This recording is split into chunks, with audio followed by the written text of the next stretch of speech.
La trahison arrive rarement comme un coup soudain et assourdissant.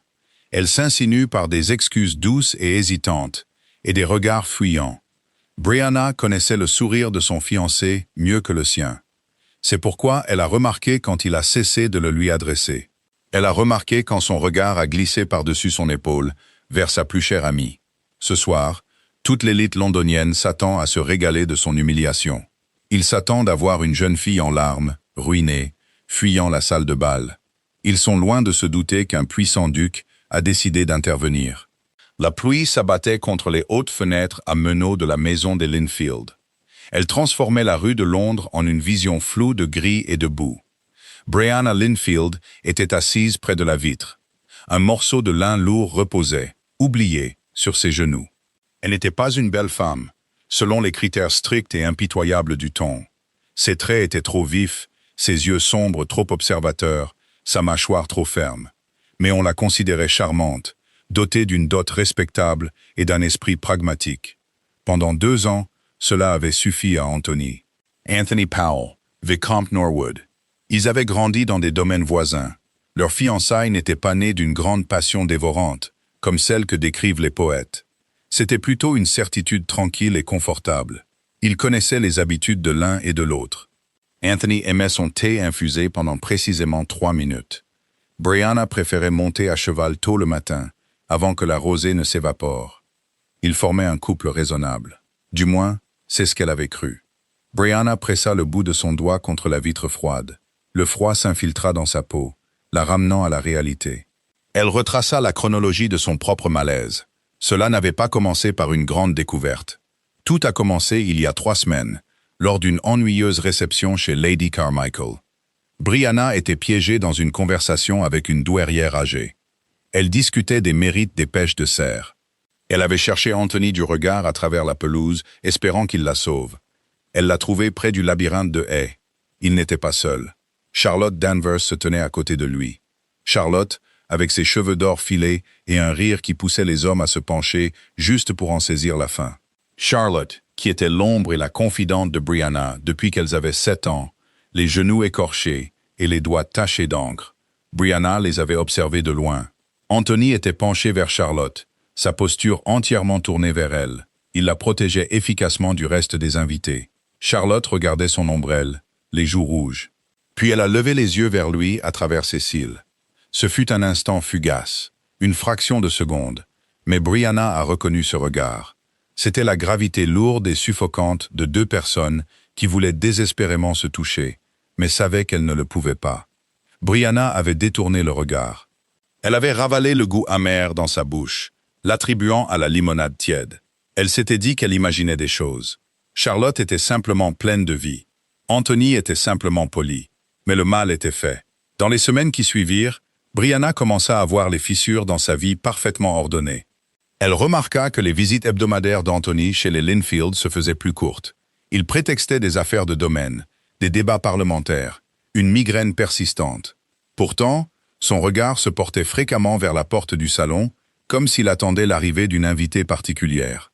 Et Charlotte. Charlotte avait changé. La jeune fille qui avait l'habitude de faire irruption dans la chambre de Brianna sans prévenir, exigeant de parler du bal de la veille autour de toast et de marmelade, se faisait soudainement rare. Quand elle se voyait, Charlotte était cassante. Son rire était trop fort, ses yeux fuyants. Elle parlait rapidement de rubans et de longueur de robe, sans jamais interroger Brianna sur les préparatifs du mariage. Le mariage était dans à peine 1 mois. Les invitations, sur un épais parchemin crème gaufré d'or, avaient déjà été envoyées. Le modiste mettait les dernières touches à la robe de Brianna. « Brianna, ma chérie, m'écoutes-tu » Brianna cligna des yeux, s'arrachant à ses souvenirs.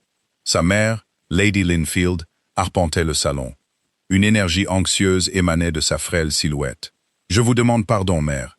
La pluie m'a distraite. »« Je disais, » poursuivit Lady Linfield, s'arrêtant pour redresser un candélabre légèrement de travers sur la cheminée, que le fleuriste demande une confirmation pour les centres de table. Des roses blanches ou des lys? Anthony a mentionné qu'il aimait les lys, n'est-ce pas? C'est exact, dit Brianna. Sa propre voix lui parut creuse. Les lys seront parfaits. Excellent. Sa mère soupira, un son de profond soulagement. Tout se met en place. Tu seras vicomtesse, Brianna. Un avenir assuré. J'aurais seulement souhaité que ton père vive pour voir ça. Brianna regarda de nouveau par la fenêtre. Une carrosse s'arrêtait au bord du trottoir, ses roues éclaboussant les flaques de boue. Le blason sur la porte était familier, un cerf cabré sur ses pattes arrière. Norwood. Anthony était là. Son estomac se tordit violemment, d'une manière peu distinguée. Il n'était pas attendu aujourd'hui. Brianna regarda le laquais ouvrir la portière du carrosse. Anthony sortit sous la pluie, sans attendre de parapluie. Il avait l'air débraillé. Il ne leva pas les yeux vers sa fenêtre. « Mère » dit doucement Brianna, ses mains agrippant le lin sur ses genoux jusqu'à ce que ses jointures blanchissent. Lord Norwood est arrivé. Lady Linfield sursauta, lissant immédiatement ses cheveux. « Anthony? Maintenant? Mon Dieu, je ne suis pas habillé pour recevoir. » Brianna descend le recevoir dans le petit salon. Fais sonner pour le thé. Je vous rejoindrai dans un quart d'heure. Brianna se leva. Le tissu tomba au sol. Elle ne le ramassa pas.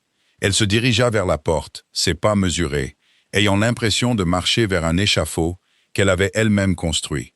Le petit salon sentait la suie humide et la lavande séchée. Brianna se tenait près de la cheminée froide, les mains jointes dans le dos pour cacher leur tremblement. Quand la porte s'ouvrit, Anthony n'entra pas avec son assurance habituelle. Il franchit le seuil comme un homme entrant dans une cage.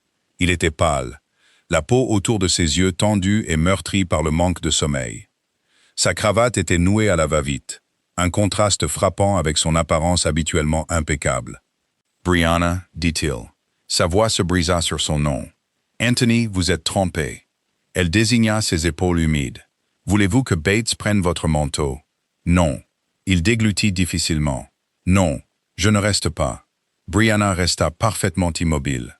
Le silence dans la pièce s'étira, se tendant comme un fil sur le point de rompre.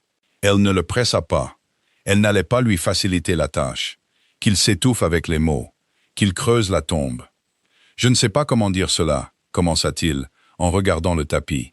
Il refusait de croiser son regard. « J'ai arpenté ma bibliothèque pendant 3 nuits en essayant de trouver les mots, Brianna. Il n'y a pas de bons mots. Je suis un lâche. »« Vous l'êtes, » acquiesça-t-elle calmement. Sa franchise le fit tressaillir. Il leva enfin les yeux, et la culpabilité brute dans son regard était presque pathétique. « Je ne peux pas vous épouser. » Les mots restèrent en suspens dans l'air, lourds et indéniables. Brianna ressentit une étrange sensation dans sa poitrine. Ce n'était pas un chagrin d'amour. Pas exactement. C'était l'effondrement structurel de son monde entier. La sécurité sur laquelle elle avait compté, l'avenir qu'elle avait arrangé, tout cela s'était instantanément vaporisé. Les invitations sont envoyées, Anthony. Les banns ont été publiés 2 fois. Son ton était clinique, détaché. Rompre les fiançailles maintenant, c'est inviter un scandale qui nous engloutira tous les deux. Je sais. Il fit un pas en avant, un geste suppliant avec ses mains. Mon Dieu, Brianna, je sais. Vous avez tout à fait le droit de me mépriser. Je me méprise moi-même, mais je ne peux pas me tenir devant un autel et vous jurer ma vie quand mon cœur, quand je... Il s'étouffa sur sa confession. Quand vous appartenez à Charlotte, termina Brianna pour lui. Anthony devint d'une blancheur cendrée. Il recula d'un demi-pas, choqué. Vous saviez? Je ne suis pas idiote, Anthony. La voix de Brianna se durcit enfin. Son sang-froid se fissura, laissant transparaître une parcelle de colère authentique et mordante. J'ai vu la façon dont vous la regardiez. J'ai vu comment elle m'évitait. Depuis combien de temps? Ce n'était pas prévu, s'exclama Anthony, désespéré de préserver une once de son honneur. Je vous le jure, Brianna. Nous n'avons jamais voulu que cela arrive. C'était un accident, une conversation à un bal, un trajet en carrosse partagé. Ça nous a pris par surprise. Nous avons lutté. Charlotte a pleuré pendant des jours à cause de la culpabilité. Elle vous aime. N'osez pas parler de son amour pour moi, lança Brianna, sa voix claquant comme un fouet. Si elle m'aimait, elle serait à vos côtés en ce moment. Au lieu de ça, elle vous envoie faire le sale boulot, pendant qu'elle se cache derrière ses larmes. Elle est dans le carrosse, murmura Anthony. Brianna se figea. Elle voulait entrer, continua Anthony misérablement. Mais elle ne pouvait pas s'arrêter de pleurer. Elle était terrifiée à l'idée de vous affronter. Un rire rauque et laid s'échappa de la gorge de Brianna. Quelle profonde tragédie pour elle. Sa souffrance doit être immense. Elle s'éloigna de la cheminée, réduisant la distance entre eux. Anthony recula de surprise. « Vous rompez nos fiançailles, » dit Brianna, sa voix baissant à un registre dangereusement calme. « Vous me rejetez quelques semaines avant le mariage. Je serai prise en pitié. Je serai la fiancée abandonnée, celle dont on chuchotera dans tous les salons de Londres. Les hommes penseront qu'il y a quelque chose de fondamentalement anormal chez moi, et les femmes me banniront aux confins de la salle de bal. Et vous épouserez ma meilleure amie. » Anthony ferma les yeux. « Je vous dédommagerai. Je dirai à tout le monde que c'était de ma faute, que je suis un scélérat. Ils savent déjà que vous êtes un scélérat, Anthony. Cela ne sauvera pas ma réputation. » Brianna fixa son visage, cherchant le garçon qu'elle avait connu, l'homme qu'elle pensait stable. Il n'était pas là. Seul cet étranger creux et coupable restait. « Partez. Brianna, s'il vous plaît. Quittez ma maison. » Elle ne cria pas. Le vide absolu dans sa voix était bien plus terrifiant qu'un hurlement. Anthony ouvrit la bouche, puis la referma. Il baissa la tête, vaincu, se retourna et sortit de la pièce. Brianna resta seule. Elle écouta le bruit sourd de la porte d'entrée qui se fermait. Elle se dirigea vers la fenêtre. À travers la pluie, elle vit Anthony monter dans le carrosse. Alors que la portière se refermait, elle aperçut un visage pâle et une masse de boucles blondes. Charlotte. Le carrosse s'éloigna, emportant avec lui l'avenir de Brianna, sa sécurité et sa plus vieille amie. La porte du petit salon s'ouvrit derrière elle. Brianna, était-ce Anthony qui partait? Il n'est même pas resté pour le thé. Lady Linfield entra précipitamment, portant un échantillon de tissu. « Maintenant, à propos des serviettes. Il n'y aura pas de mariage, mère, » dit Brianna à la vitre. Lady Linfield s'arrêta. L'échantillon de tissu tomba au sol. « Qu'as-tu dit » Brianna se retourna. Elle vit la confusion sur le visage de sa mère, sachant qu'elle se transformerait bientôt en panique et en désespoir. Anthony a rompu les fiançailles. Il a l'intention d'épouser Charlotte. Sa mère la dévisagea, le sang se retirant de ses joues. Elle chancela, s'agrippant au dossier d'un canapé pour se soutenir. Non, non, c'est une mauvaise plaisanterie. Les bancs, les invitations, c'est fini. Mais tu es ruiné. Hurla Lady Linfield, la réalité perçant enfin son choc. Brianna, tu es complètement ruiné. Des fiançailles rompues si près de la date, avec ta propre amie. Le scandale. Oh, le scandale. Nous devons quitter Londres. Nous devons faire nos valises ce soir et partir à la campagne. Nous ne pouvons pas nous montrer. Arrêtez. L'ordre était sec. Lady Linfield cligna des yeux, réduite au silence par le choc. Brianna se tenait droite. Son cœur battait violemment, comme un oiseau pris au piège, mais son esprit était d'une clarté terrifiante. Si elle fuyait à la campagne, elle confirmerait toutes les rumeurs. Elle serait la victime, la chose faible et rejetée. Elle vivrait le reste de sa vie dans l'ombre de la grande et tragique histoire d'amour d'Anthony et Charlotte. Elle refusait d'être une note de bas de page dans leur romance. « Nous ne faisons pas nos valises, » dit Brianna, la voix ferme. « Nous ne fuyons pas. Ce soir, c'est le bal des Harrington. Il marque la véritable ouverture de la saison. Tu ne peux pas sérieusement vouloir y assister, » haleta sa mère en se tenant la poitrine. D'ici la tombée de la nuit, Anthony aura envoyé les avis aux journaux. Toute la société le saura. Ils te mettront en pièces, Brianna. Ils te dévoreront. Qu'ils essaient, dit froidement Brianna. Je ne me cacherai pas dans le noir, parce que Anthony Powell manque de courage. J'irai au bal, et je les regarderai tous, un par un, droit dans les yeux. Le domaine des Harrington était un monument à l'excès. Un immense manoir en pierre, situé au cœur de Mayfair. Ses fenêtres brillaient de la lumière de 3000 bougies en cire d'abeille, projetant de longs rectangles dorés sur les pavés humides de la rue. Les carrosses faisaient la queue sur des pâtés de maison, une procession de bois polis, d'intérieur en velours et d'anticipation nerveuse. À l'intérieur du carrosse, l'air était étouffant. Lady Linfield était assise, rigide, serrant son réticule si fort que ses jointures étaient blanches. Elle avait passé tout l'après-midi à pleurer, suppliant Brianna de reconsidérer, suggérant des maladies feintes allant de la phtisie à un simple mal de tête. Brianna l'avait ignorée. Elle s'était baignée, avait brossé ses cheveux sombres jusqu'à ce qu'ils brillent, et avait ordonné à sa femme de chambre de serrer les lacets de son corset plus fort que d'habitude. Elle ne portait pas les pastels doux et sages favorisés par les débutantes et attendus d'une future mariée. Elle choisit une robe de soie d'un vert émeraude profond et saisissant. Elle était décolletée, dépourvue de dentelle ou de ruban excessif. C'était une robe destinée à une femme qui ne demandait pas la permission d'être dans la pièce. Le carrosse s'arrêta brusquement. Le laquais ouvrit la porte, laissant entrer la cacophonie de la nuit. Les cris des cochers, le claquement des sabots, le tourbillon lointain d'un quatuor à cordes. « Brianna », murmura Lady Linfield, la voix tremblante. « Je t'en supplie, il n'est pas trop tard pour faire demi-tour. »« Tenez la tête haute, mère, » dit Brianna, en sortant dans l'air frais de la nuit. « Si vous agissez en victime, ils vous traiteront comme telle. » Elles entrèrent dans le grand hall. L'air était lourd de l'odeur de parfums coûteux, de roses écrasées et de l'arrière-goût métallique de la sueur nerveuse. Un long et majestueux escalier de marbre menait à la salle de bal principale. Alors que Brianna et sa mère déposaient leurs manteaux, Brianna sentit le premier changement dans l'atmosphère. Un groupe de jeunes femmes près du vestiaire cessa soudain de parler. Leurs yeux se posèrent sur Brianna, puis se détournèrent, puis revinrent. L'une d'elles chuchota derrière un éventail à plumes.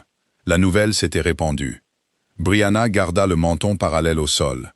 Elle posa sa main gantée sur la rampe en laiton et commença l'ascension. À chaque pas, la musique devenait plus forte, mais paradoxalement, le bruit humain commençait à baisser. Quand elle atteignit le haut de l'escalier, le majordome, un grand homme avec une perruque poudrée, la regarda et hésita. Il avait probablement entendu les rumeurs.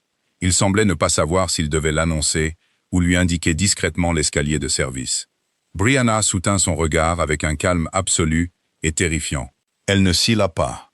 Le majordome déglutit, frappa son bâton contre le sol en marbre et cria, sa voix résonnant par-dessus la musique. « Lady Linfield, Miss Brianna Linfield ?» Pendant un moment terrifiant et angoissant, la musique sembla faiblir. Elle ne s'arrêta pas, mais les danseurs perdirent le rythme. Les centaines de voix qui conversaient dans l'immense salle dorée se transformèrent en un murmure collectif et feutré.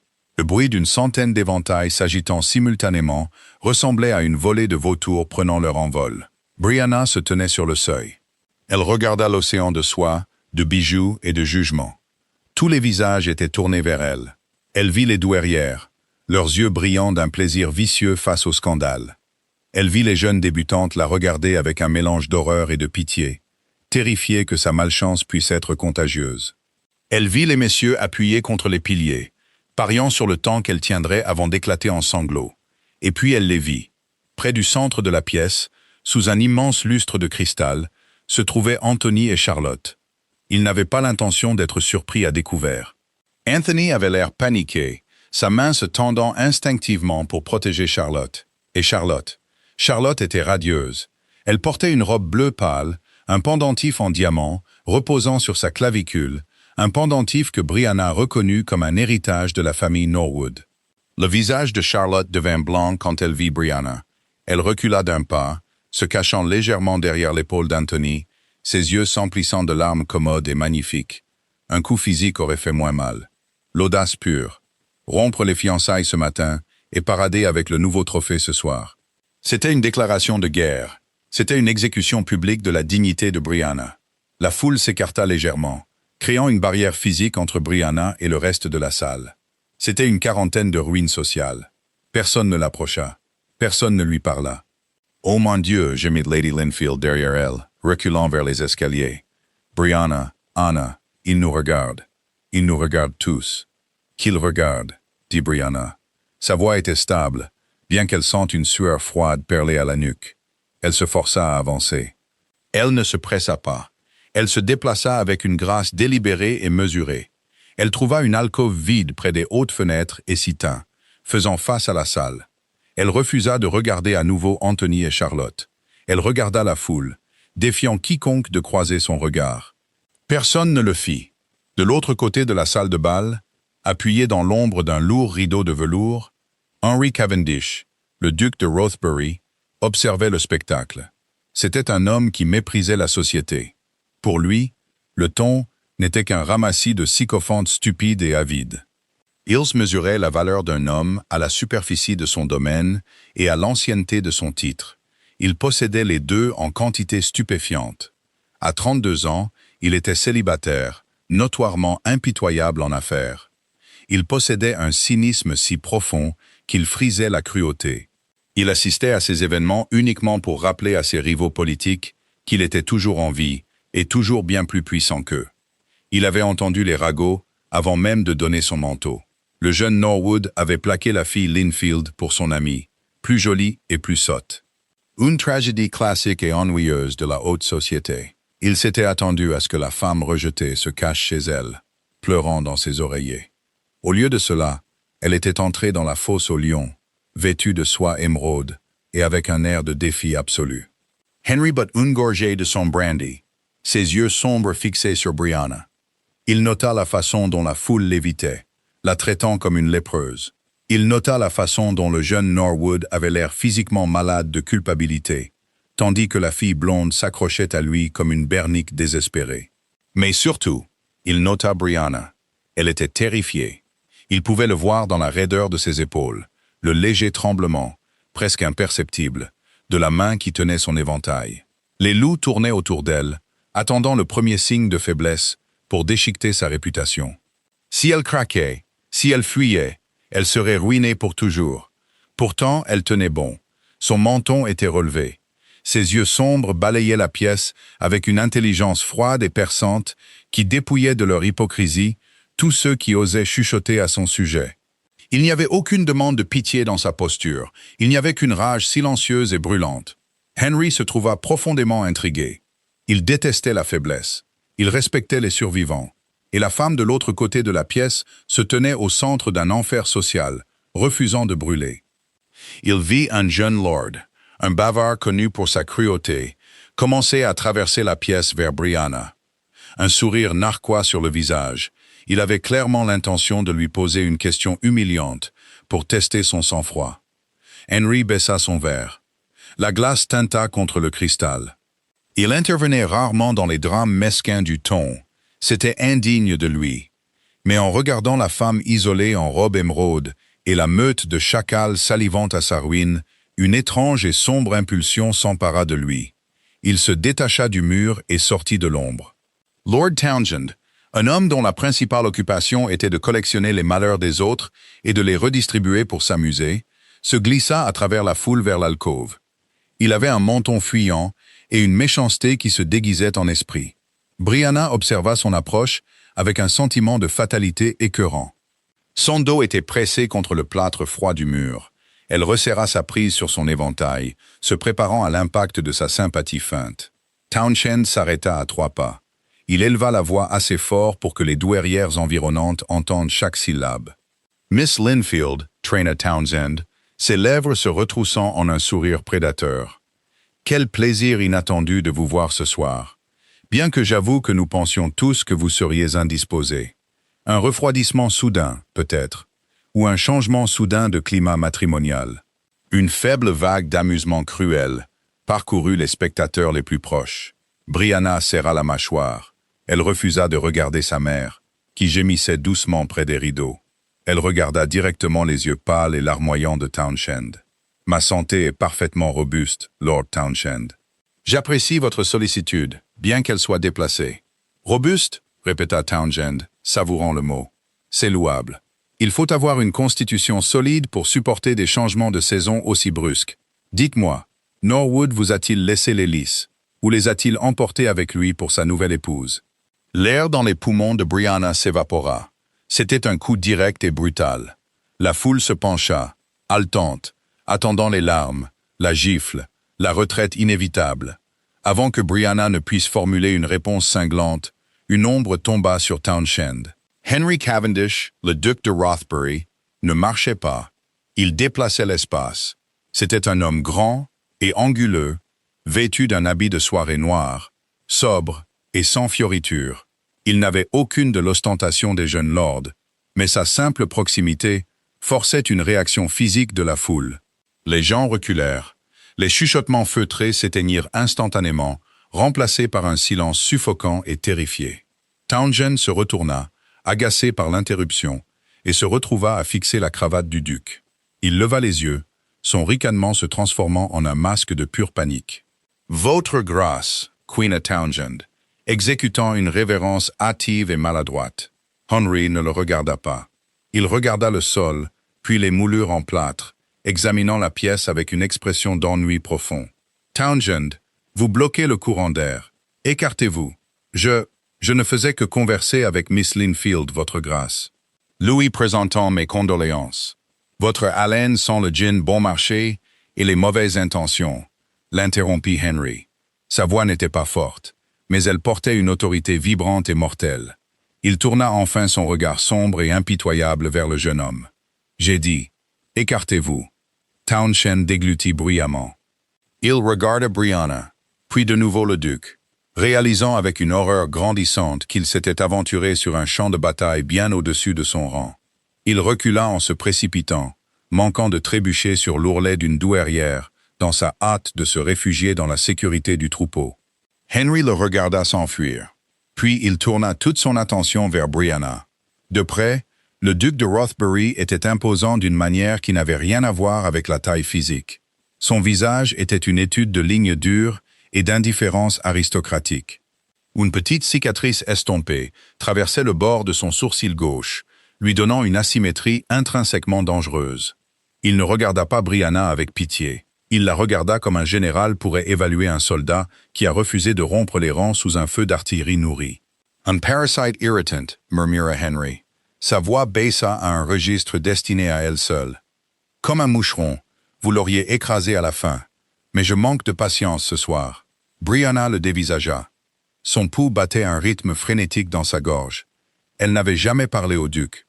Ils évoluaient dans les mêmes cercles immenses et entrecroisés de la société londonienne, mais il habitait la stratosphère la plus élevée, un lieu de faiseurs de rois et de titans politiques. « Je n'avais pas besoin d'être secouru, votre grâce, » dit Brianna. Sa voix trembla légèrement, la trahissant. Mais elle garda le menton haut. « Je le sais, » répondit Henry, ses yeux tombant brièvement sur la prise à jointure blanche qu'elle avait sur son éventail. « Si vous aviez eu besoin d'être secouru, vous ne seriez pas dans cette alcôve, portant une robe conçue pour aveugler vos ennemis. Vous survivez. J'ai simplement accéléré le processus. » Il recula et fit une révérence. Ce n'était pas le salut hâtif et superficiel du devoir. C'était une révérence profonde, précise, techniquement parfaite, d'un profond respect. Le souffle collectif de la salle de bal fut audible. « Miss Linfield, » dit Henry, en lui tendant une main gantée. « Je trouve les sycophantes de cette pièce profondément ennuyeux. Me feriez-vous l'honneur de cette valse ?» Brianna regarda sa main tendue. Les implications la submergèrent en succession rapide. Danser avec le duc de Rothbury n'était pas une simple interaction sociale. C'était un soutien. C'était un bouclier blindé, forgé de son rang intouchable. Si elle prenait sa main, les chuchotements de pitié se transformeraient instantanément en rumeurs de conspiration. Comment l'avait-elle obtenu? Avait-elle plaqué Anthony pour un duc? Le récit se briserait et se reconstruirait en quelques secondes. Elle leva les yeux vers ses yeux sombres. Elle chercha un piège, une blague, une chute cruelle. Elle ne trouva qu'une intelligence cynique et attentive. « Pourquoi ?» murmura-t-elle. « Parce que, » dit doucement Henry, « ils veulent vous voir saigner. Et j'ai une violente aversion à donner à cette foule ce qu'elle veut. » Brianna ferma lentement son éventail. Elle tendit la main et la plaça dans la sienne. Sa prise était chaude, solide et totalement inflexible. « Je serai honoré, votre grâce. » Henry l'éloigna du mur. La sensation physique de se déplacer dans la salle de bal était entièrement différente maintenant. Auparavant, elle avait pataugé dans un bourbier de regards hostiles. Maintenant, la mer s'ouvrait. Les invités reculaient en vagues désordonnées, dégageant un large passage vers le centre de la piste. Brianna garda les yeux fixés droit devant elle. Périphériquement, elle vit des visages figés dans des masques comiques de choc. Elle vit Lady Jersey se pencher si loin en avant qu'elle faillit tomber de sa chaise. Alors qu'ils atteignaient le centre de la piste, les musiciens, qui traînaient leurs archets sur les cordes dans un état de distraction, se redressèrent. Le chef d'orchestre tapa vivement sa baguette. Une valse commença. Henry se tourna vers elle. Il plaça sa main droite fermement contre le creux de son dos. La chaleur de sa paume traversa la soie émeraude, un point d'ancrage soudain dans une pièce qui semblait tourner sur son axe. Brianna posa sa main gauche sur son épaule. Sous la fine laine de son habit, ses muscles étaient tendus, enroulés comme du fil de fer. Ils commencèrent à tourner. « Vous tremblez », nota Henry. Il garda son regard fixé sur son visage, ignorant les centaines d'yeux qui les transperçaient. « Je suis une femme au centre d'un tremblement de terre social. Votre grâce, » répondit Brianna, se concentrant sur le nœud de sa cravate pour éviter de regarder la foule. Une petite secousse est à prévoir. Juste évaluation. Henry les guida en douceur autour d'un couple trop stupéfait pour quitter la piste. Respirez, Miss Linfield. Vous avez maintenant le dessus. Regardez-les. Je préférerais ne pas. Regardez-les, ordonna-t-il, son ton doux mais inflexible. Ne vous cachez pas. Vous avez payé pour ce terrain. Revendiquez-le. Brianna força ses yeux à se lever. Elle regarda par-dessus l'épaule d'Henry pendant qu'il tournait. Le flou de la salle de bal se précisa en vignettes distinctes de panique et de chuchotements frénétiques. Les douairières étaient blotties les unes contre les autres, leurs têtes se touchant presque. Les jeunes lords avaient l'air déconcertés. Puis, la rotation l'a mis face à Anthony et Charlotte. Ils se tenaient près des tables de punch. Anthony avait l'air d'avoir été frappé par un lourd maillet. La couleur avait complètement quitté son visage. Il regardait Brianna et le duc avec une expression bouche bée d'incrédulité pure. Charlotte avait l'air pire. L'éclat radieux et triomphant de la mariée volée avait disparu. Ses mains agrippaient ses jupes bleu pâle, sa poitrine se soulevant comme si elle ne pouvait plus respirer. Les invités environnants, auparavant regroupés autour du nouveau couple pour offrir leurs félicitations, s'éloignaient lentement, inconsciemment. Leur attention était entièrement captée par le duc. Un frisson aigu et sombre traversa la poitrine de Brianna. C'était une satisfaction vicieuse et peu chrétienne, et elle la but comme de l'eau froide par une journée torride. « Ah !» murmura Henry, observant la direction de son regard. « Le fiancé rejeté et la confidente traîtresse. Ils ressemblent remarquablement à des lapins pris au piège. Ils ont l'air terrifiés, » respira Brianna. « Comme il se doit. Ils pensaient vous avoir brisé. Il est profondément troublant de découvrir qu'on a frappé un rocher au lieu de verre. » Henry resserra légèrement sa prise sur sa taille, la rapprochant d'un pouce. C'était une violation microscopique des convenances, mais au centre de la piste, c'était un coup de tonnerre. « Pourquoi faites-vous cela, vraiment ?» demanda Brianna, détournant ses yeux d'Anthony pour les ramener sur le visage d'Henry. « Vous ne me connaissez pas. Vous ne me devez rien. Intervenir dans ce pétrin ne vous offre aucun avantage politique ou social. »« Je n'ai pas besoin d'avantage social, » déclara Henry. Ce n'était pas une vantardise. C'était une simple déclaration de fait. Et vous avez tort. Je sais beaucoup de choses sur vous, Miss Linfield. Je sais que vous avez géré les registres du domaine de votre père après sa mort. Je sais que vous avez obtenu un investissement remarquablement judicieux dans la Compagnie des Indes orientales l'année dernière, en passant par votre avocat pour contourner les restrictions sur les investisseuses. Brianna trébucha. Henry la rattrapa sans effort, la portant à travers le pas manqué sans interrompre leur rythme. « Comment savez-vous cela ?» demanda-t-elle, son choc l'emportant momentanément sur son sang-froid. « Je me fais un devoir de savoir qui possède une véritable intelligence dans cette ville, plutôt qu'un simple pédigree, » dit Henry. Ses lèvres esquissèrent l'ombre d'un sourire. « Vous êtes pragmatique, Miss Linfield.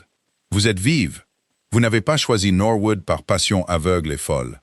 Vous l'avez choisi parce qu'il était un atout sûr et gérable. » Brianna rougit, piquée par la précision clinique de son évaluation. « Cela semble incroyablement froid. Cela ressemble à de la survie, » corrigea Henry. « La passion est un handicap. Elle rend les gens stupides. Elle leur fait abandonner leurs engagements et parader leur trahison en public. » Il fit un léger geste du menton vers l'endroit où se tenaient Anthony et Charlotte. « Je méprise la stupidité, et je respecte un esprit qui calcule. » La musique enfla, signalant les dernières mesures de la valse. « Que se passera-t-il quand la musique s'arrêtera » demanda Brianna, la réalité du silence imminent s'insinuant. « Je suis toujours une fiancée abandonnée. Vous êtes toujours le duc. Ils supposeront que c'était un acte de charité momentanée. Ils supposeront ce que nous leur dirons de supposer, » dit Henry. La valse se termina par un dernier accord ample. Henry les arrêta précisément au centre de la piste. Il ne la relâcha pas immédiatement. Il recula, maintenant sa prise sur sa main droite. La salle de bal était d'un silence de mort. Chaque éventail avait cessé de s'agiter. Chaque souffle était retenu. Henry baissa les yeux sur Brianna. Son expression était illisible, un masque parfaitement construit. Puis, lentement, délibérément, il porta sa main gantée à ses lèvres. Il ne pressa pas sa bouche contre la soie. Il la tint à une fraction de pouce au-dessus de ses jointures. Le geste était farouchement intime, une démonstration d'un autre temps de loyauté et de possession absolue. Il abaissa sa main. Il ne la lâcha pas. « Miss Linfield », dit Henry, projetant sa voix juste assez pour que le périmètre environnant l'entende clairement. « J'ai trouvé cette danse exceptionnellement éclairante. Si vous y consentez, j'aimerais beaucoup vous rendre visite demain après-midi. Disons à 3 heures. Nous pourrons discuter de futurs investissements. » Brianna le dévisagea. Il lui offrait une forteresse. Il prenait les morceaux brisés de sa réputation et les renforçait avec du fer. Elle sentit un véritable sourire, vif, victorieux et pleinement vivant, courber ses lèvres. « Je serai ravi, votre grâce », dit clairement Brianna. 3 heures conviendra parfaitement. Henry s'inclina de nouveau, lui offrit son bras et commença à l'escorter hors de la piste, laissant les décombres fumants du triomphe d'Anthony et Charlotte dans leur sillage. Le jour se leva sur Mayfair avec une luminosité agressive et aveuglante. À l'intérieur de la maison des Linfield, l'atmosphère ressemblait au camp de base frénétique d'une campagne militaire. Lady Linfield n'avait pas dormi. Elle avait passé les heures sombres à osciller entre la terreur pure que l'intervention du duc de Rothbury soit une farce cruelle et une jubilation maniaque à la perspective que sa fille devienne duchesse. À midi, elle avait fait récurer les marches de l'entrée 2 fois, remplacé tous les arrangements floraux par des orchidées ridiculement chères et harcelé le cuisinier jusqu'à la quasi-hystérie sur la consistance de la crème caillée. Brianna était assise dans le salon, vêtue d'une simple robe de jour bleu marine. Elle se sentait complètement vidée, mais parcourue d'une étrange énergie électrique. Elle avait survécu au bal des Harrington. Plus que survécu. Elle avait transformé sa propre ruine en arme. À 3 heures précises, le lourd heurtoir en laiton de la porte d'entrée retentit. C'était un coup ferme et sans compromis. Lorsque le majordome ouvrit la porte du salon, Henry Cavendish entra. À la dure lumière du jour, sans la lueur adoucissante des lustres de la salle de bal, il paraissait encore plus sévère. Il portait une redingote sombre parfaitement ajustée à ses larges épaules, ses bottes polies comme un miroir. Il apporta l'odeur de l'air vif et du cuir dans la chaleur florale écœurante de la pièce. Lady Linfield s'affaissa immédiatement dans une révérence si profonde qu'elle faillit basculer. « Votre grâce, nous sommes si profondément honorés. Puis-je vous offrir du thé, ou du sherry, ou peut-être... » « Le thé suffira, Lady Linfield, » dit Henry, son ton parfait, mais totalement dédaigneux. Il regarda par-dessus elle vers Brianna. « Miss Linfield, votre grâce. » Brianna resta assise une fraction de seconde de plus que ce qui était strictement convenable, affirmant son propre espace avant de se lever pour offrir une petite révérence mesurée. « Je préfère prendre mon thé sans chaperon, s'il vous plaît, Lady Linfield, » déclara Henry. C'était formulé comme une demande, mais la syntaxe portait le poids d'un décret royal. Lady Linfield haleta doucement, ses yeux allant de l'un à l'autre. « Les convenances exigeaient qu'elle reste. L'ambition exigeait qu'elle fuit. L'ambition gagna sans effort. Bien sûr, votre grâce. Je vous laisse à vos investissements. » Elle sortit presque en courant de la pièce, refermant la lourde porte en chêne derrière elle avec un clic définitif. Le silence s'installa. Henry ne s'assit pas immédiatement. Il fit lentement le tour de la pièce, ses yeux sombres cataloguant le mobilier, les livres sur la table d'appoint, l'absence de bibelots sentimentaux. « Votre mère est une créature nerveuse, » observa-t-il, s'arrêtant près de la fenêtre pour regarder la rue. « C'est une femme qui, hier, croyait mourir dans la pauvreté et la disgrâce, et qui, aujourd'hui, croit qu'elle pourrait dîner avec la reine, » répondit sèchement Brianna. Le choc est rude. Henry se retourna. L'ombre d'un sourire toucha les coins de sa bouche. Il se dirigea vers le fauteuil en face du sien et s'assit, croisant une longue jambe sur l'autre. Il semblait entièrement à l'aise, complètement maître d'une pièce qui ne lui appartenait pas. « Asseyez-vous, Miss Linfield. » Brianna s'assit. Elle garda le dos parfaitement droit, posant légèrement ses mains sur ses genoux. Vous avez dit que vous souhaitiez discuter d'investissement, Votre Grâce. Je suppose que nous ne parlons pas réellement de la Compagnie des Indes orientales. Non. Nous discutons de l'investissement de nos avenirs respectifs. Henry se pencha en arrière, entrelaçant ses longs doigts. J'ai 32 ans. Mon titre est une chose ancienne et lourde qui nécessite un héritier. Mes domaines s'étendent sur 3 comtés et exigent une surveillance constante et fastidieuse. La société attend de moi que je me marie, et leurs tentatives incessantes de faire parader des filles niaises et sans cervelle devant moi sont devenues intolérables. Brianna l'observa attentivement. Vous proposez un arrangement. Je propose une fusion. La fixa Henry. Je ne veux pas d'un mariage d'amour, Miss Linfield.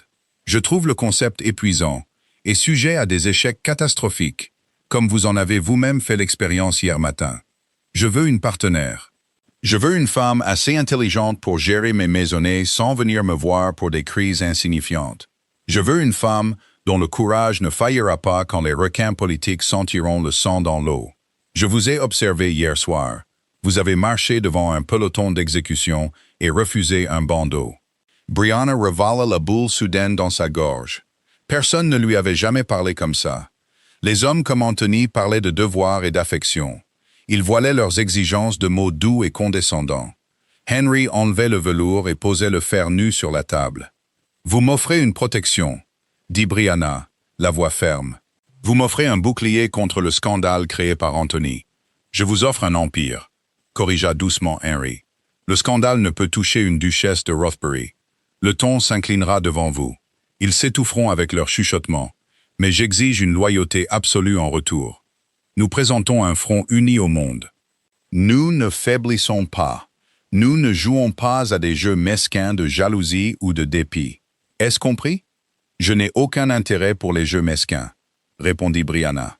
Elle baissa les yeux sur ses mains, puis les releva pour croiser son regard sombre et perçant. Mais je dois savoir une chose. Pourquoi moi? Vraiment. Il y a sûrement d'autres femmes de forte constitution, avec de meilleurs pedigrees et des réputations intactes. Henry décroisa les jambes et se pencha en avant, posant ses avant-bras sur ses genoux.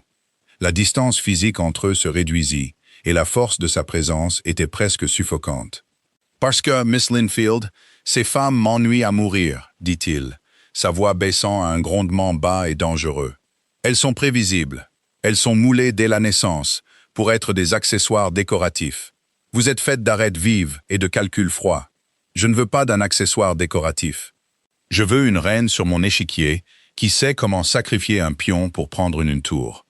Vous comprenez la survie. Moi aussi. » Il plongea la main dans la poche intérieure de son habit et en sortit une petite boîte en velours. Il la posa sur la table basse entre eux.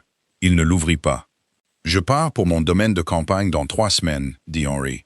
J'ai l'intention d'emmener une épouse avec moi. Je m'occuperai de la licence spéciale. Je m'occuperai de votre ancien fiancé et des ragots. Vous vous occuperez de mes domaines et de mes engagements sociaux. » Il tapota une fois la boîte en velours. « Avons-nous un accord, Brianna ?» C'était la première fois qu'il utilisait son prénom. Le son de celui-ci sur ses lèvres était direct, dépourvu de l'affection douce et persistante qu'Anthony feignait. Cela sonnait permanent. Brianna regarda la boîte. Elle pensa au visage radieux et coupable de Charlotte. Elle pensa aux yeux faibles et apologétiques d'Anthony. Elle pensa à la vie de pitié qu'elle endurerait si elle refusait. Elle tendit la main et la posa à plat sur la boîte en velours. « Nous avons un accord, Henry. Hyde Park à 4 heures n'était pas simplement un espace vert. C'était une scène brillamment éclairée où le statut social était agressivement négocié. Les carrosses formaient une procession lente et grinçante le long de Rotten Row, permettant aux occupants de voir et d'être vus, de saluer les alliés et d'ignorer les ennemis avec une ombrelle soigneusement inclinée. 2 jours après la visite d'Henry, Brianna était assise à côté de lui dans son phaéton ouvert. Le véhicule était un chef-d'œuvre de richesse discrète, laque noire brillante, garniture en argent, tiré par une paire d'immenses ongles gris parfaitement assortis. Henry les conduisait lui-même, ses mains gantées maniant les rênes avec une compétence désinvolte et terrifiante.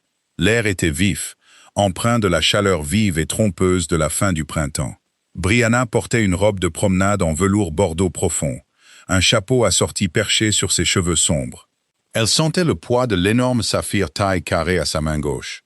C'était une pierre ancienne, lourde et froide, éclipsant complètement le modeste diamant qu'Anthony lui avait donné. Alors qu'il franchissait les portes du parc, la réaction physique de la foule fut instantanée. Les têtes se tournèrent si violemment que Brianna craignit d'entendre des coups se briser. Les carrosses ralentirent. Les piétons s'arrêtèrent en plein milieu de leur marche. « Gardez le menton droit », murmura Henry, les yeux fixés sur le chemin devant lui. Il ne salua ni ne fit de signe de tête au badaud bouche bée. Il conduisait comme un roi inspectant un territoire conquis. « Je suis parfaitement droite », répondit Brianna, bien que son cœur batte un rythme frénétique contre ses côtes. « Bien, laissez-les regarder. C'est ainsi que nous établissons la nouvelle réalité. » Ils firent un long tour du parc. Brianna sentit la puissance enivrante de la présence d'Henry à ses côtés. Des gens qui l'auraient évité 3 jours auparavant essayaient maintenant désespérément de croiser son regard, espérant un signe de reconnaissance.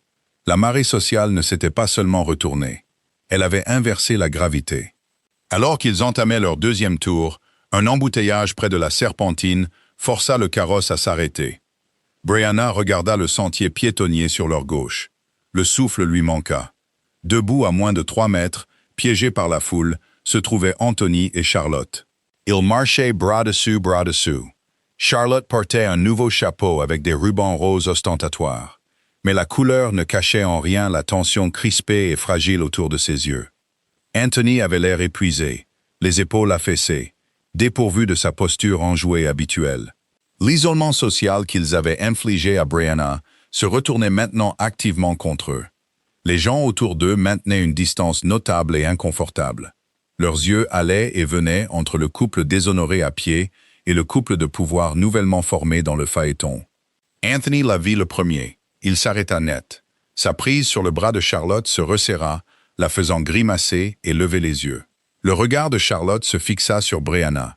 Ses yeux s'écarquillèrent, passant du visage calme de Brianna à l'énorme saphir reposant sur le velours de ses genoux.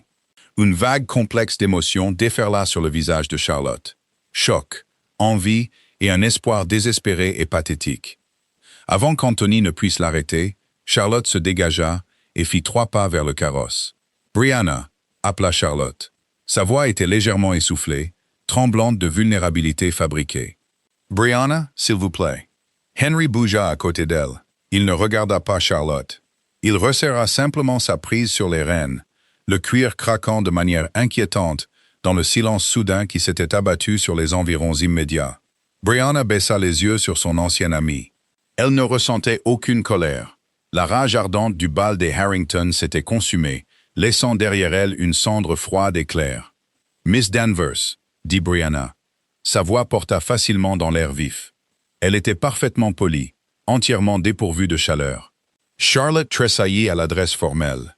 Des larmes emplirent instantanément ses yeux bleus vifs. « S'il vous plaît, ne me regardez pas comme ça. Je sais que je vous ai fait du tort. Je n'ai pas dormi une seule minute depuis ce terrible matin. Je veux vous expliquer. Je veux que nous soyons comme avant. Ne pouvez-vous pas trouver dans votre cœur de nous pardonner? » C'était une manœuvre brillante et manipulatrice, jouée directement pour le public d'indiscret. Si Brianna criait, elle était la mégère amère. Si elle leur pardonnait, elle absolvait leur culpabilité et diminuait son propre statut. Brianna se pencha légèrement en avant, posant sa main ornée du saphir sur le bord du carrosse. Elle regarda Charlotte avec la curiosité détachée d'un scientifique observant un insecte. « Expliquez » demanda doucement Brianna. « Qu'y a-t-il à expliquer, Miss Danvers? Vous vouliez mon fiancé. Il s'est avéré assez faible pour être facilement pris. C'est une transaction très simple. Je n'ai pas besoin d'explications pour les choses sans valeur. » Anthony laissa échapper un son étranglé d'indignation, s'avançant pour défendre son nouveau trophée. « Écoutez-moi, Brianna. Il n'est pas nécessaire d'être cruel. »« Silence » dit Henry. C'était un seul mot, prononcé doucement, mais il trancha l'air comme une lame de guillotine. Anthony referma la bouche, son visage rougissant violemment, en croisant le regard plat et sans vie du duc. Henry n'éleva pas la voix.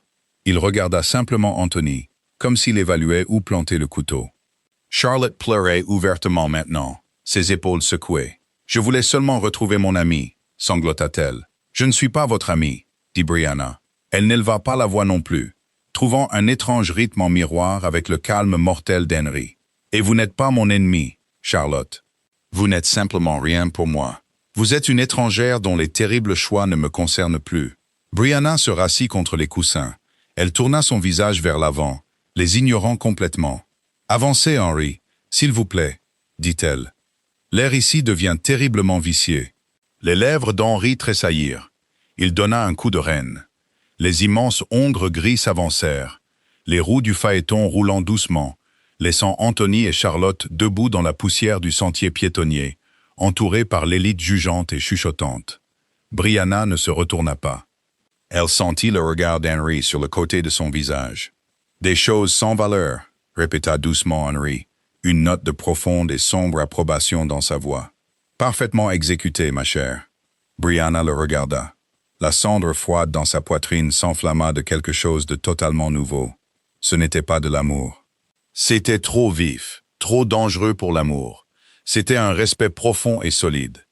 Elle avait trouvé un homme qui ne lui demandait pas d'adoucir ses angles.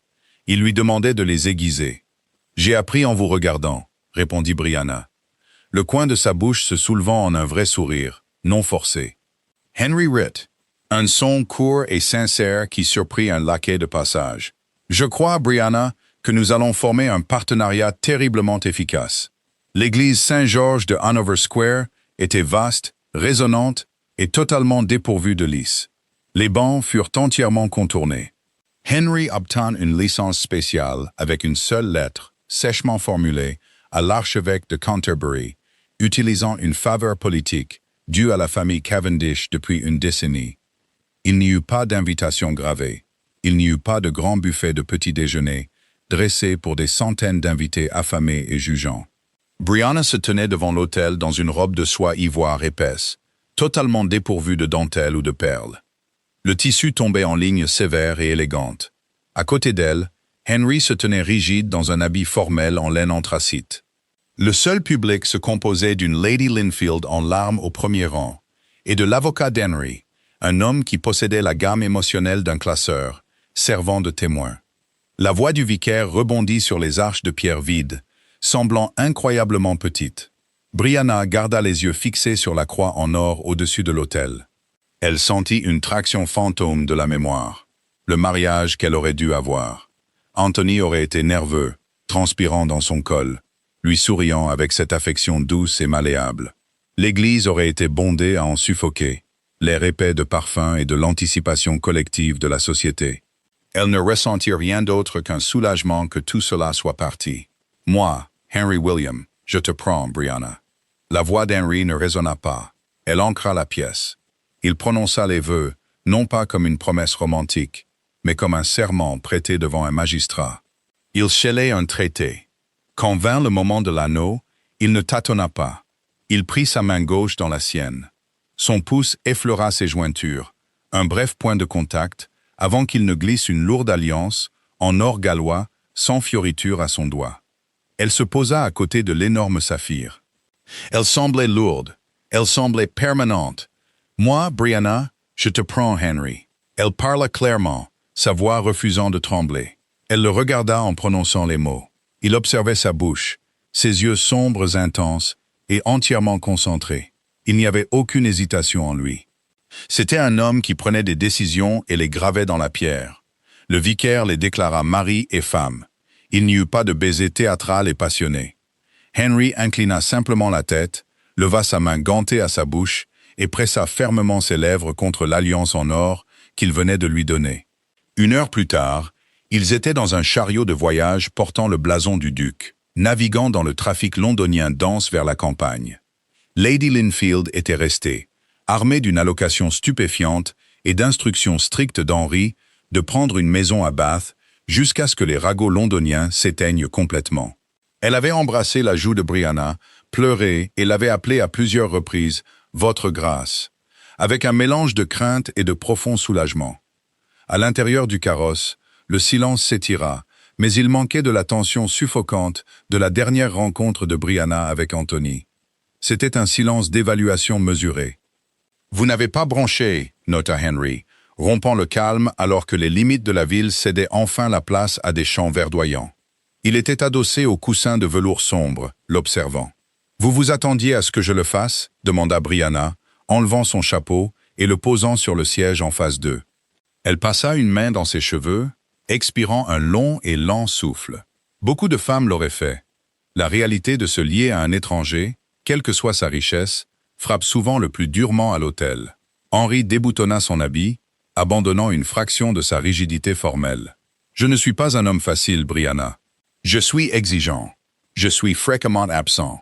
Et je possède un tempérament que la plupart trouvent profondément désagréable. J'ai survécu à une mère dont les nerfs nécessitaient une gestion constante, et à un fiancé dont la colonne vertébrale était en papier mâché, répondit Brianna d'un ton égal. Je crois que je peux gérer un homme exigeant.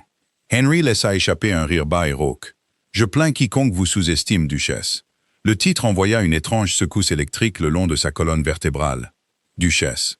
Ce n'était plus un arrangement théorique ou une arme utilisée pour battre Anthony et Charlotte. C'était son nom. C'était sa réalité. Londres va les déchirer. Vous savez, dit Henry, changeant de sujet avec une franchise brutale. Il regarda par la fenêtre la campagne qui défilait.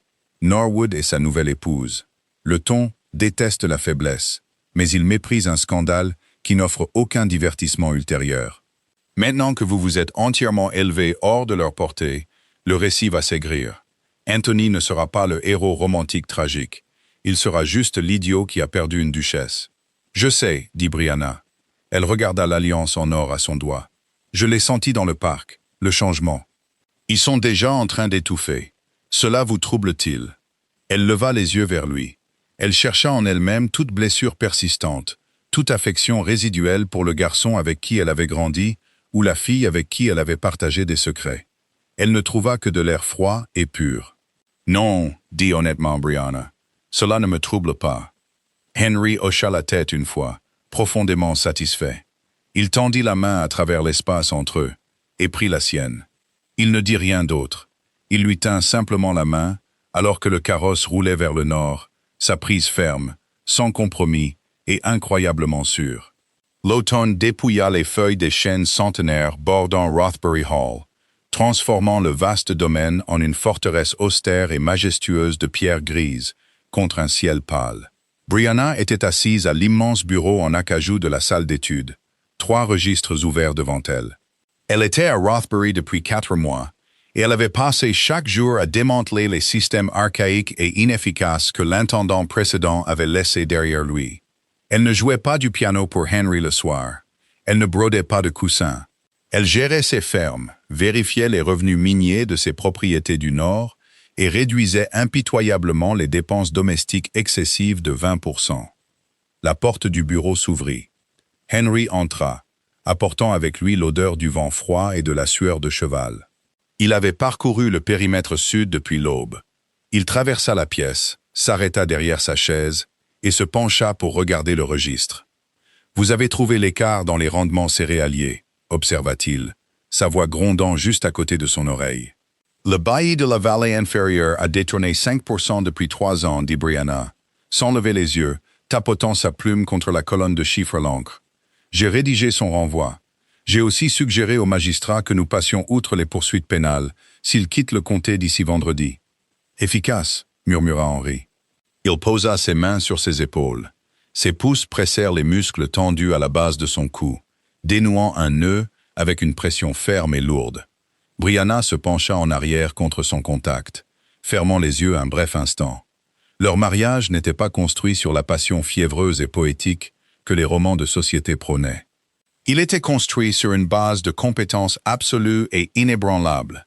Il fonctionnait comme une seule unité, létale. Henry s'occupait de la politique, de la Chambre des Lords et des vastes stratégies globales de son empire. Brianna gérait l'infrastructure, les finances et la guerre quotidienne pour faire fonctionner un domaine ducal sans faille. Ils se respectaient immensément et de ce respect quelque chose de plus profond, de plus chaud et de bien plus dangereux avait grandi. Une lettre est arrivée de Londres, dit Henry, ses mains travaillant toujours ses épaules. De mon homme d'affaires. Il semble que Lord Norwood vende son pavillon de chasse dans le Berkshire. Brianna ouvrit les yeux. Elle posa sa plume. Ses dettes sont-elles si graves? Son jeu a empiré, lui dit Henry, son ton entièrement détaché. et sa nouvelle vicomtesse a développé des goûts coûteux pour tenter de regagner les bonnes grâces des patronnesses. Ils échouent lamentablement. Les portes de Mayfair leur sont largement fermées.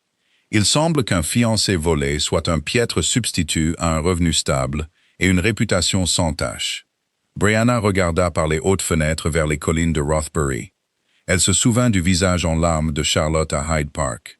Elle se souvint des yeux faibles et paniqués d'Anthony dans son petit salon. Cela semblait une éternité. Cela semblait une histoire arrivée à une femme complètement différente, beaucoup plus petite. Il perdra le domaine principal d'ici 5 ans s'il ne contrôle pas ses dépenses, calcula froidement Brianna. Très probablement, acquiesça Henry. Il contourna le bureau et s'appuya contre le bord de l'acajou, croisant les bras et la regardant. La duchesse de Rothbury souhaite-t-elle acquérir le domaine d'un vicomte voisin lorsqu'il sera inévitablement mis aux enchères? Brianna leva les yeux vers lui. Elle vit l'amusement sombre dans ses yeux, la loyauté prédatrice absolue qu'il lui offrait. Il achèterait la maison ancestrale d'Anthony et lui remettrait l'acte de propriété, juste pour la regarder la brûler si c'était ce qu'elle demandait. Elle sourit. C'était un sourire lent et vif. « Je n'ai aucune utilité pour les propriétés en ruine, Henry. Laissons-les pourrir dans le lit qu'ils ont fait. » Les yeux d'Henry s'assombrirent. Il se pencha, attrapant son menton dans sa main, inclinant son visage vers le haut. « Vous êtes magnifique, dit-il doucement.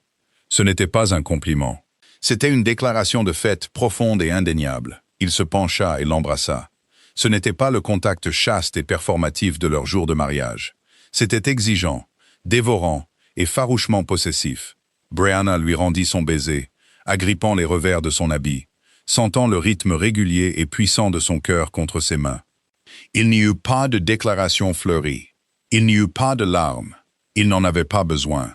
Anthony et Charlotte avaient poursuivi une illusion frénétique et destructrice de romance, et celle-ci était en train de réduire leur vie en cendres. Brianna avait choisi le pragmatisme.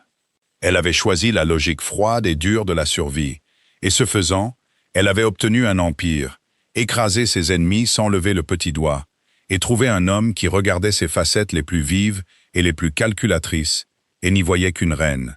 La salle de bal s'attendait à une tragédie. Au lieu de cela, ils avaient forgé une dynastie. Merci d'avoir regardé cette histoire. Si la vengeance froide et calculatrice de Brianna et son incroyable ascension vous ont tenu en haleine jusqu'au tout dernier mot, n'hésitez pas à appuyer sur le bouton « J'aime » pour nous le faire savoir. N'oubliez pas de partager cette vidéo avec tous ceux qui aiment les héroïnes farouchement intelligentes qui transforment une trahison dévastatrice en un triomphe absolu. Abonnez-vous à la chaîne et activez la cloche de notification. Ainsi, vous ne manquerez jamais nos prochains drames historiques, nos romances scandaleuses et nos récits de douce vengeance. Laissez un commentaire ci-dessous. Auriez-vous accepté le marché du duc? On se retrouve dans la prochaine vidéo.